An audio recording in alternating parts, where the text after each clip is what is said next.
Украина президенті Канада баш назерінен курушаджек Володимир Зеленский ве Джастин Трюдо Торонтода. Ukraine Reform Conference черчевесінде кунушаджак олалар. Конференция Канаданын пайтахтында башланды ве июльнын 4-не кадар девам етежек. Вақа назерлер күнінден башлана Авропа Бірлігі G7 НАТО мемлекетлері темселжелері сесетчілер иш адамлары эпосы олып 40 мемлекеттен 800-ден зияде иштиракчы. Украинада иктисади ве ичтимаий ислатлары нәтижелерін музакире етмек үчүн топлашаджаклар.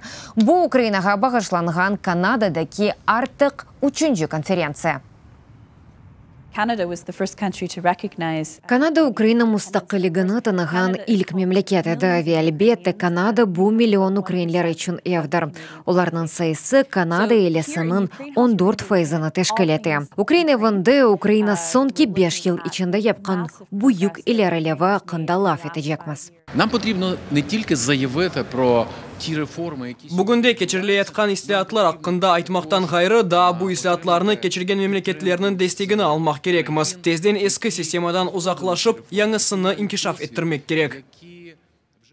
Канадаға иш зиреті черчевесінде Володимир Зеленский Америка Бірлешкен Дәулетлері Дәулет департаментінің Украин мәселелері махсус темсилжесі Курт Уолкер, Канада тышқы ішлер назері Христя Фриланд, Авропа комиссары Эльжбетта Беньковская ве Украинлер Дунья Конгрессы реберлігінен күрішіджек ола.